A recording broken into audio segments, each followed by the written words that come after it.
Coming up on this week's Eastern Conference edition of the Locked On NHL podcast. The Board of Governors meeting has come and gone in Seattle, and the teams have a better idea now at what the salary cap will be next year and a whole lot more. We'll break that down. Plus, which coach in the East is on the hottest seat? One team in Canada's nation's capital has hired a coaching consultant, but could that be a sign of things to come? We'll discuss that and more. This is the Locked On NHL podcast. It's your team every day. You're Locked On NHL, your daily podcast on the National Hockey League. Part of the Locked On Podcast Network, your team every day.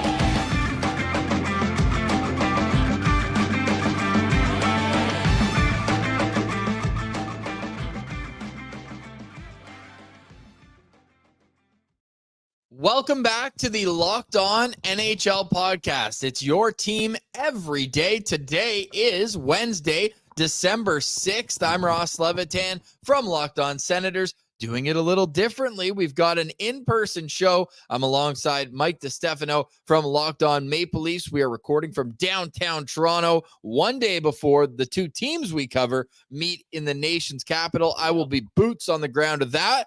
Thanks to the Game Time app. The Game Time app is the only app to use when you're buying tickets to your favorite sporting events. It's the lowest tickets at the lowest prices, guaranteed. When you go to Game Time and use the promo code Locked On NHL, you'll get $20 off your first ticket purchase. So go download the Game Time app, create an account, and use code Locked On NHL. Mikey, before we get into a host of topics, how are you feeling about the Leafs right now? You know, it's funny. I had like an epiphany moment yesterday. Today on the Locked On Leafs podcast, we interviewed Kyle Cushman, who writes them for The Score. He's also a prospects writer, where, chatting about the World Junior Championship rosters that got put out and all the prospects and a couple of Leafs prospects that made Canada's preliminary roster. And then we got to chat about the Maple Leafs. And I had a bit of an awe moment where I'm like, you know what? Things aren't that bad in Toronto. Like, they've got a .630 points percentage, and they're maybe only playing at 75% capacity of what they could be playing at. Like, they have not yet had Austin Matthews or Mitch Marner really get going, but we've seen signs this week of those two starting to turn it around. You had a hat trick for Marner earlier in the week. You had a 2-goal performance for Austin Matthews against Boston. They took the Bruins to overtime in a very hard-fought game, which I personally think they actually may have outplayed them and probably should have won that game if not for a tough turnover in overtime. So I think things are finally looking up for Toronto. Brendan Shanahan was speaking at the Board of Governors meeting, and he said, this is a team, their last 5 to 10 games, he feels that the team is starting to finally turn it around and play up to par. So I think you can look at the Maple Leafs and, say to yourselves, they don't look quite right yet. And yes, I believe it's true. But the fact that they still are where they are in the standings without, looking 100% and still anticipate better hockey in the future from both Matthews and Marner, I think you'd actually look at it and say, you know what, the Leafs are in a pretty good spot right now, and their better hockey is ahead. Should be a great game tomorrow night at the Canadian Tire Center. As I mentioned, I'll be covering that game live, and you can always follow the show Locked On Senators, Locked On Maple Leafs. We got local experts on the biggest stories for every NHL team, East, West, and top and bottom of the standings. My Senators still right at the bottom. However, games in hand, baby. Games in hand. They got 6, and they just beat the NHL's best team, as according to points percentage, yesterday, 6-2 over the New York Rangers. But a lot of the news coming into today's episode is off ice. Board of Governors meeting in Seattle. And just a quick note on the Senators with new owner Michael Andlauer. He toured the Climate Pledge Arena in Seattle, trying to get the best-in-class ideas for the new arena for the Ottawa Senators. He's also going to be touring UBS Arena, the new one where the New York Islanders play. That's a spectacular facility. Obviously, the environmental benefits are something that the government, if Andlauer is going to be knocking on the door of the provincial or federal government to get some funding, that's something that obviously could be a good sales pitch for that. But yeah, just interesting to note that there is some work being done for Ottawa to get a new arena. And not only Ottawa, Mikey, a little birdie told Darren Dreger that the Arizona Coyotes could be wrapping up a deal for a plot of land in North Phoenix. Well, that's good for them because we heard some interesting comments from Gary Bettman earlier this week at the Board of Governors meeting, talking about how he's worried about the Olympics in 2026 because apparently they have not yet figured out an arena situation. There's not even a shovel in the ground.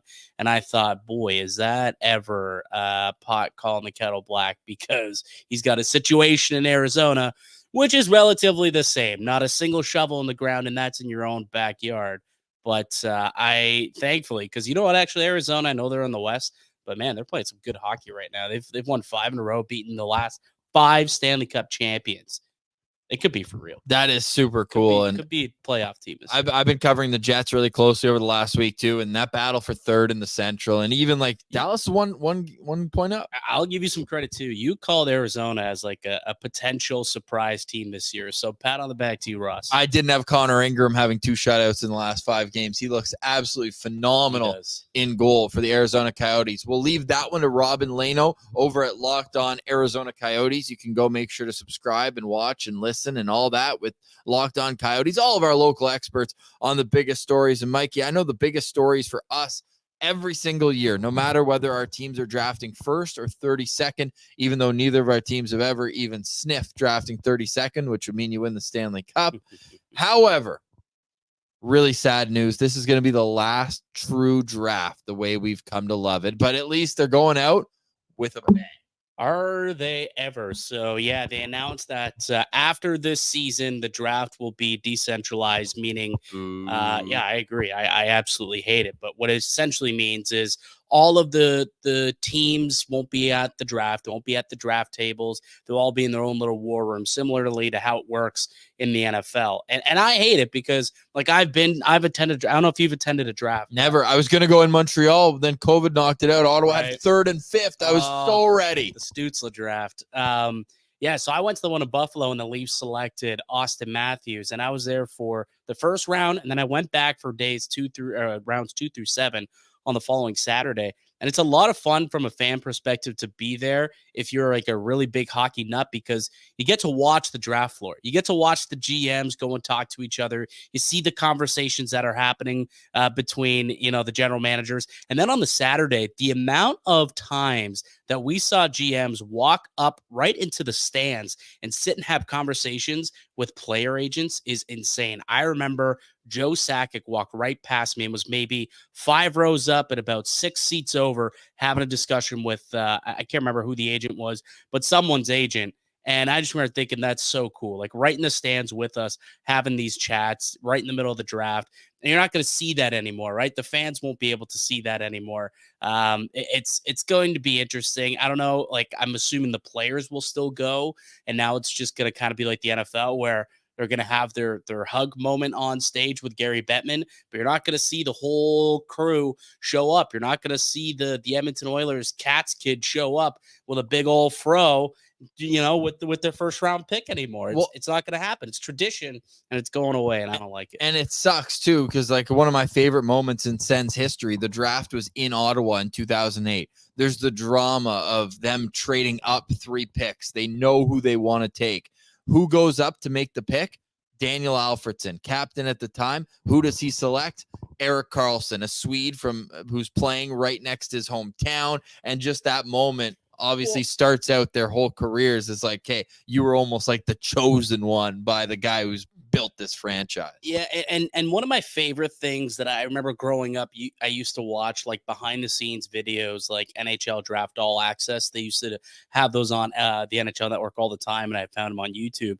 One of my favorite clips is a conversation between Brian Burke and Brian Murray. With Kadri? With Nazem Kadri. He came up and he said they were talking about potentially making a trade. And he comes up and he's like, what are you thinking? And he's like, is Kadri the kid you're taking? He's like, yeah. He's like, we're going to take him here. And Brian Murray's like, okay. And just walks away. So Ottawa took Jared Cowan. Who later became Maple Leaf as well. But like, just stuff like that is it's not going to be there. Like, sure, I guess there's still going to be phone calls, but it's different when it's in person and you got the visual of it. The draft is going to be spectacular this year, though. It is at an 18,600 seat auditorium. If you haven't seen it already, it's called the Sphere. It's a $2.3 billion venue in Las Vegas. And I just picture the San Jose Sharks going up to select first overall. And there's like, so in basically, and go look at like the U2 was the group that opened it, but like imagine it's just like, you know, swarming sharks and they all like, you know, meet up right there as the player goes up. There'll be some opportunities for some pretty cool visuals there with the production. There should be. And I believe this will be the first like pro sports event that will be taking place at the Sphere, if I'm not mistaken. So the NHL kind of, you know, groundbreaking in that regard, and hopefully they knock it out of the park. Because again, it's going to be the final draft with everyone in attendance, and what better way to go out with a bang than in Vegas of all places. And then obviously you've got it at the Sphere, which is this, you know, magical place that everyone loves right now. Well, as it is with the NHL, oftentimes they fell backwards into this. They wanted to have it at T-Mobile Arena, and the UFC said, no, we're actually going to fight you on that, and have their own card that night at the T-Mobile that's what happened? Arena. Yeah. So June 28th, June 29th, the NHL draft. We'll have local experts on this draft class. We already do with the Locked On NHL Prospect Show. You can catch that on YouTube and wherever you get your podcast. Make sure you're also subscribed to Locked On Sports Today, where we have a 24/7, 365 live stream, everything you need to know in the world of sports from local experts on all the biggest stories. Coming up on the other side, the biggest story was who's going to get fired first. We had the answer. That was Jay Woodcroft. Then we get another firing with Dean Evison leaving in Minnesota. Common denominator, the teams that they left have both figured out their goaltending and now are getting wins. But both those coaches were also out west. So as the Eastern Conference edition of Locked On NHL, Mikey and I are going to discuss which coaches are on the hottest seat in the East. That's next. You're listening to Locked On NHL. Today's episode is brought to you by Game Time. You shouldn't have to worry when you're buying tickets to your next big event. Game Time is the fast and easy way to buy tickets for all the sports, music, comedy, and theater events near you. Now, I've got a personal anecdote for this because tomorrow I'm going with 5 of my high school buddies to the Sens Leafs game. And as you know, whenever the Leafs are in town, it's the hottest ticket in town. It's always a full house in Ottawa. So to get 6 tickets in a row, we thought it would be improbable, if not impossible. But with Game Time, it was so easy. I just put 6, include fees, bang. I told the boys what price it was going to be. And then thanks to Game Time's lowest price guarantee, it was even less. So when I go out, I ask them what they owed me. They're like, really? I'll buy you a beer. So there you go. Be the hero in your friend group and go check out Game Time. I also was able to shave $20 off because as a listener of Locked On NHL, you're entitled to a $20 discount off your first order on Game Time. It's last minute tickets. It's lowest prices. And when you enter checkout, go Locked On NHL, and you'll get $20 off your first ticket purchase. What I love too about Game Time is that they have photos of your seats. So you'll know exactly what you're getting into by the time you arrive. Don't be unprepared. Be ready with Game Time. You don't have to plan in advance, though. You can get last-minute tickets at the lowest prices, guarantee. Just go and make sure you use promo code LOCKEDONNHL for $20 off. It's Game Time. Last-minute tickets, lowest prices, guaranteed. Today's show is also brought to you by FanDuel. As the weather gets colder, the NHL offers stay hot on FanDuel. Right now, new customers can get $150 in bonus bets with any $5 money line bet. That's $150 if your team wins. So tomorrow, if you think the Leafs got a chance to beat the Sens, place a $5 money line bet, and $150 in bonus offers will be in your account. If you've been thinking about joining FanDuel, there's no better time to get in on the action. The app is so easy to use. There's a wide range of betting options, including spreads, player props, over-unders, and more. So visit FanDuel.com/LockedOn and kick off the NHL season. FanDuel, official partner of the Locked On Network. Welcome back, Locked On NHL. It's the Eastern Conference edition. I'm Ross Levitan alongside Mike DiStefano, and the Board of Governors meeting has come and gone, and now it's time to get back to the action on the ice. The Eastern Conference, yeah, there's some teams separating, but also we still have plenty of a ways to go, and outside of Columbus, is it fair to say Columbus is completely out of it? 27 games, only 8 wins. But beyond that, I'm looking at a situation where, a few wins here, a few wins there, and pretty much everybody's in the mix. Like Montreal, I think, is impressed being 11-11-3, considering expectations. Yeah. But overall, I think Washington's probably my surprise. If you had told me that Washington would have the worst power play in the National Hockey League, yet still be above 500, 12-8-2, I would have told you you're absolutely nuts. Yeah, that's been the bread and butter of their offense for years, and that's been Alex Ovechkin for many years, but he's still hovering at just 5 goals this year. Yep. I mean, how concerned are you about that, Ross? Are we starting to kind of get worried about this goal record? If you had to put, I don't know if I want him to get it. Let me put an over under. Well, that's blasphemous. Whoa. But let me put an over-under for you on Ovi's goal totals, who's at 5 right now, and they're, 22 games into the season? 22. So still 60 games to go. Does he – let me put the over-under at 22.5. Yes, over. 24.5. He has to. So you see him still getting 25. 25. I don't think he hits 30 this year, though. He's 25 is good for you? Okay. I think so. But the reason I say that, and it's tongue-in-cheek, is obviously to be a part of history and to watch the entirety of Alex Ovechkin's career. That's special. Yeah. But I was lucky enough to be at Gretzky's last game in Canada. Oh. So I guess just that personal connection and knowing that, if you took away all 894 of his goals, he'd still have the NHL points record. The most wild stat in all of hockey. And I know over time, records will be taken down. And Gretzky's been on record as saying that he wants that to be the case. It's good for the game. But the fact that one man holds that many records in the National Hockey League, I think it's pretty special. His points record's never going to go anywhere. No, nobody's even hitting 2,000. No, I firmly guarantee that. But that goals record is well within reach. So I'd be really upset if Ovi called it a career early. I think the guy will go out there in a walker and cane and try and score goals until he gets that record. Realistically, he's this far in. You got to dive all the way. And I still think he does it. I think he could do it by the end of his contract too. I still believe he'll get his cookies however they come, even if it's empty netter. Let's get him out there and score 10 empty net goals a year just to try and pump up those numbers a little bit. But I've got faith that Ovi can get it done. For me, though, you talk about surprise teams. I'm still shocked that Philadelphia has been able to kind of survive here in this in the Eastern Conference, and being a +4 in goal differential too. Last year, they were abysmal. The Flyers, they were awful, and it was a team that Danny Briere even came out and said, yeah, we're going to be rebuilding the squad. They traded out Ivan Provorov. They made a couple other deals over the course of the offseason.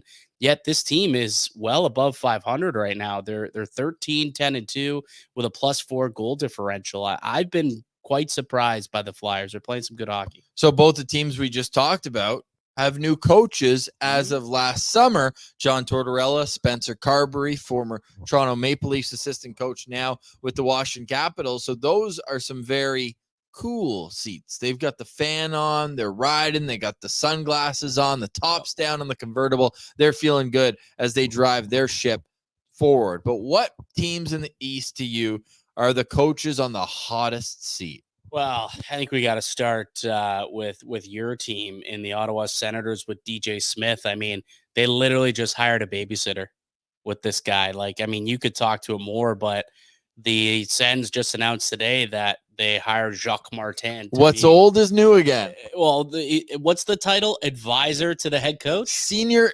advisor on the coaching staff. I've never heard of anything like this in my life. He's a babysitter. He's a babysitter to DJ Smith. He's the second coaching staff advisor, a.k.a. evaluator for everyone else, because Daniel Alfredson was added to the coaching staff right at the start of the season. So the walls are kind of closing in, it feels like. But in a sense, I kind of like it because the one part is DJ Smith has the room. There's no doubt that this team gives 100% effort. It's just the quality of structure.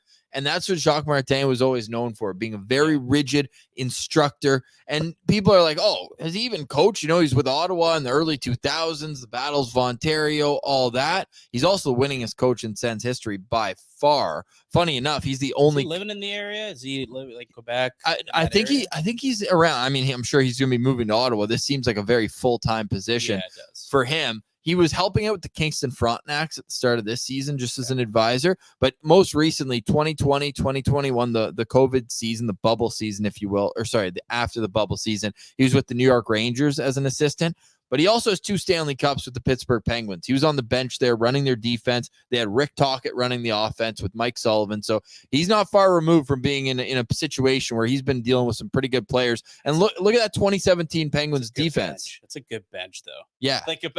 Just think about that bench. You've got Mike Sullivan, Rick Tocchet, and then the elder statesman. Jacques Martin, I want to say, I'm going to look up right now. I want to say he's about 64 years old, right? Like, he's not a young cat. He's not 71. Yeah, he's no spring chicken.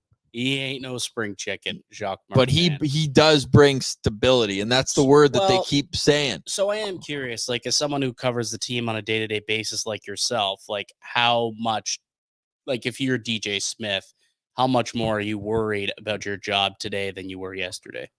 Well, the fire DJ chants were raining down 2 weeks ago. So I don't know if this is like, oh my goodness, they hired him, like something must be happening, right?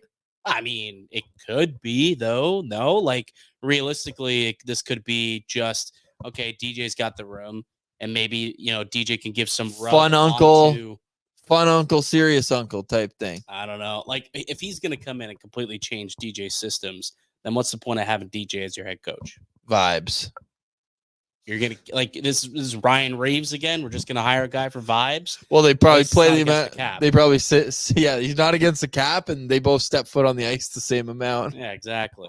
I like the move, though. Now, we don't know whether or not he's going to be on the bench. I don't think he's going to be on the bench. I think he's going to be more of an eye in the sky because they do have 2 assistant coaches that seemingly aren't going anywhere. That would have been my first. They did the classic desperation move. You know what they did?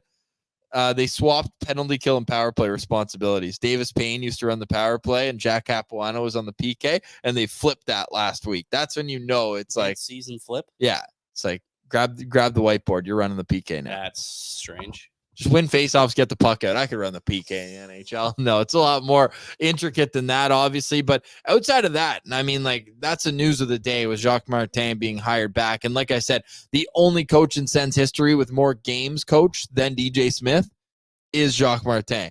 That's how long DJ Smith has been in the Sens organization. It's his 5th season, and 2 of them were shortened. So games played wise, he'd be even closer, if not. But Jacques Martin comes in. However, I'm going to go down the QEW from where we are here in downtown Toronto. Like, it was all roses with the Buffalo Sabres, but they look brutal. They've lost 4 in a row. They're 4 games under 500. Like, could anything give there? I don't think Buffalo is a team that's looking to make a coaching change. I think they believe in Don Granato. I think they know that realistically the Tage Thompson injury was bad for them. He's back now, so I think they'll give it a little bit of a run to see if he's got a chance to get going. Like, Devin Levi, as expected, wasn't able to, shocking. Right, like wasn't able to get it going as a rookie. I mean, most goaltenders need a couple of years of seasoning in the minors, and he's since been placed down in Rochester to develop. So I think that's good for them and their future and his future.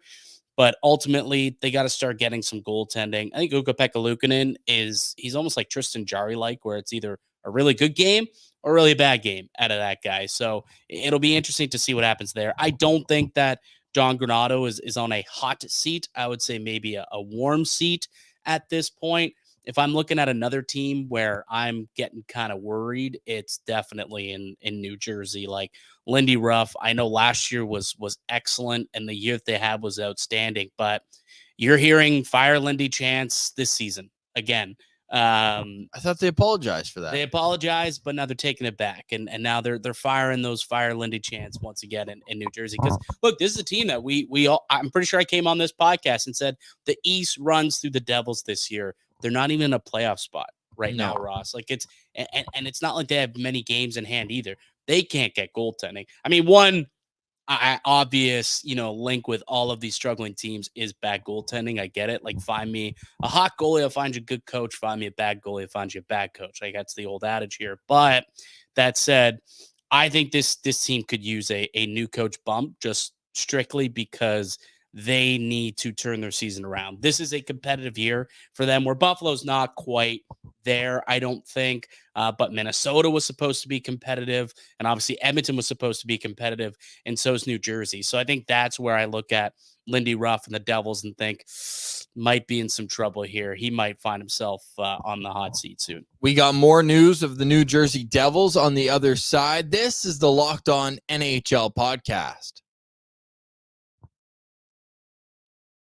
Today's episode is brought to you by Indeed. When you're drafting your fantasy team, do you ever wish you could do the same thing with your business team? If you're building a roster to win the league, you need Indeed. Indeed is the hiring platform where you can attract, interview, and hire all in one place. Don't spend hours on multiple job sites looking at candidates with the right skills when you can do it all with Indeed. Find top talent fast with Indeed's suite of powerful hiring tools like Indeed Instant Match, assessments, and virtual interviews. Hate waiting? Indeed's U.S. data shows over 80% of Indeed employees find quality candidates whose resumes on Indeed match their job description the moment they sponsor a post. So Indeed knows when you're growing your own business, you have to make every dollar count. So with Indeed, you only pay for quality applicants that match your must-have job requirements. Indeed knows that finding people with the right skills makes all the difference. They also know that you need to be cost-effective when you're running your own business. So visit Indeed.com/lockedon to start hiring now.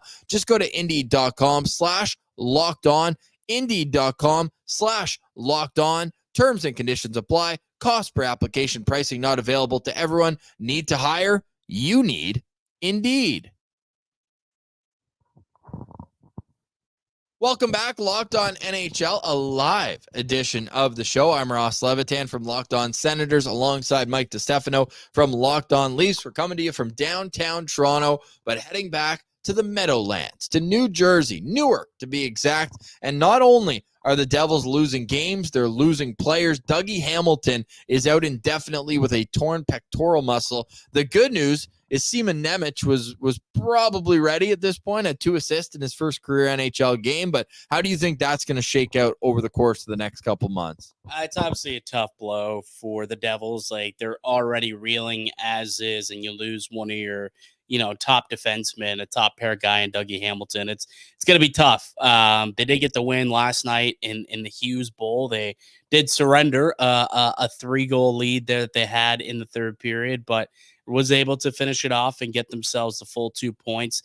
I think Dougie Hamilton, like, it's clearly going to hurt them, but they've got enough offensive firepower. If they're operating at the rate they were last year, they could probably get away with missing Dougie for a little bit. And there's enough guys there. Like, Jonas Siegenthaler is a really good defenseman.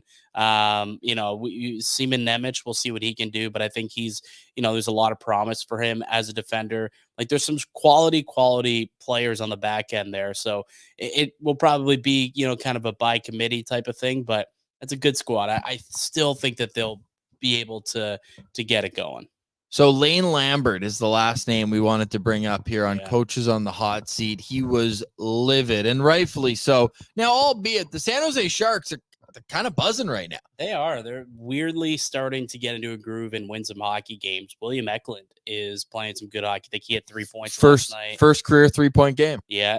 Thomas Hertl is, has been red hot of late. So they're starting to get some offense there, the Sharks. I think Anthony Duclair, too, he's back and he's starting to produce a little bit. But with that, when you're up 3 goals in the third period, you got to close it out. Well, I think he called it, Lane Lambert said it was a sin to lose that game to the San Jose Sharks. They're getting cold. They're getting cold in their stockings. Oof, that was tough. Yeah, I think that he's another guy who probably is on the hot seat right now. Like, the Islanders have gone years. They've been making the playoffs and they've been surprising teams. And just when we thought, the Islanders, they're just a shoe-in. They're a lock. They're always going to be in the mix. Now they take a step back. Yeah, it's wild to think. Now they're getting a ton of loser points here. 7 loser points. That's an NHL high right now. So if you look at it from a point standpoint, like they're tied with Tampa, who also has 5 extra time losses. But but with the Islanders, man, 10 wins in 24 games. I mean, that's definitely cause for concern. And we know Lou's not been afraid in the past. Now, albeit not a recent past, but remember in New Jersey, every third year, it felt like he was jumping behind the bench for a short period, being like, you can't do it. I'm just going to do it myself. Yeah, and I don't think this Islanders team, like last year, I don't think they played up to par of where they wanted to. Like, they got bailed out by Ilya Sorokin last year. Like, that's the only reason why that team was a playoff team, But I think when he hasn't quite been as good. Like, he was in net last night when they gave up that lead. He has not been the Ilya Sorokin that the Islanders need him to be a good team.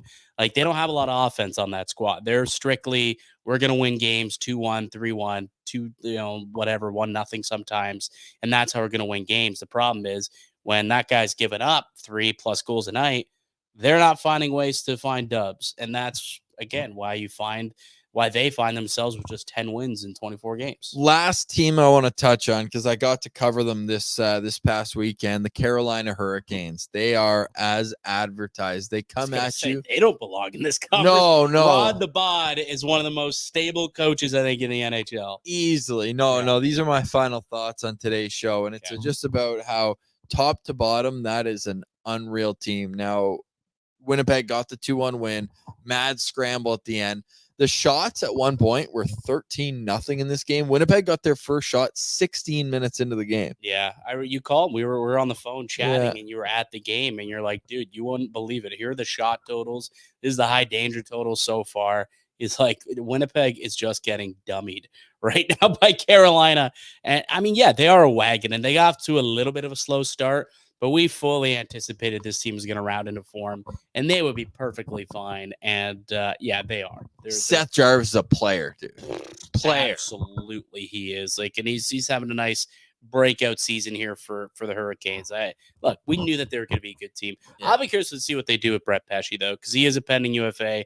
I don't know if they are going to re-sign him, and if not, does he become a trade option? That's something that I know in Toronto people are wondering, because that would be a great option. Well, based on Tony DeAngelo's, let's call it excitement for the morning skate, leaning up against the boards, not really having a whole lot of interest in getting better. I don't think he's coming in the lineup anytime soon. No, I don't. That was a weird situation. Like, they had already moved on from Tony DeAngelo, and then they replaced him with Brent Burns. Why they brought him back this offseason made zero sense to me.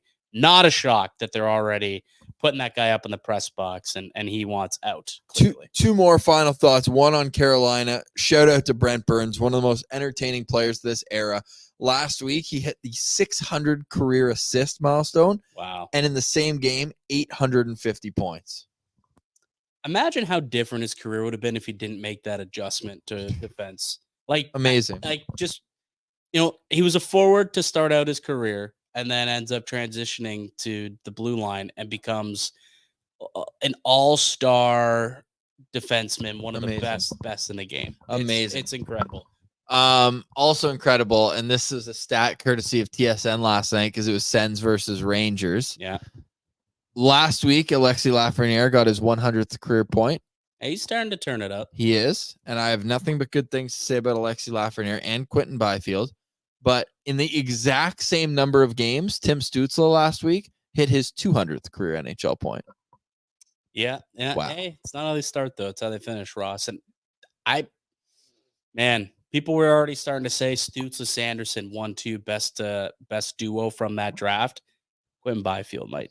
Byfield looks good. Say, man, might have something to say. Byfield looks good. I'm sure a guy Eddie out there on LA with the LA Locked On Kings is fired up about that, and rightfully so. Now, does it help that he's being insulated and playing the wing a lot and playing with the Anze Kopitar? Oh, for sure, sure, probably helps. 100% it does. Yeah, but Timmy got to play his first year with Derek Stepan and Evgeny Dadonov. Yeah.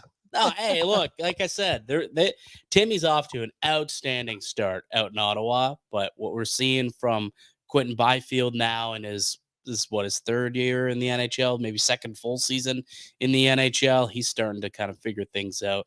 We'll see where the careers end off. Yeah, he's cooking. All right, Mike, any final thoughts on today's show? I think we pretty well made it through it all. We certainly did. Fun doing this in person. Yeah. We will be back throughout the week on our regular shows, Locked On Maple Leafs, Locked On Senators. We got a head-to-head battle tomorrow night, and now we'll pass it on to Power Rankings every Thursday on Locked On NHL. We're a part of the Locked On Podcast Network, your team every day.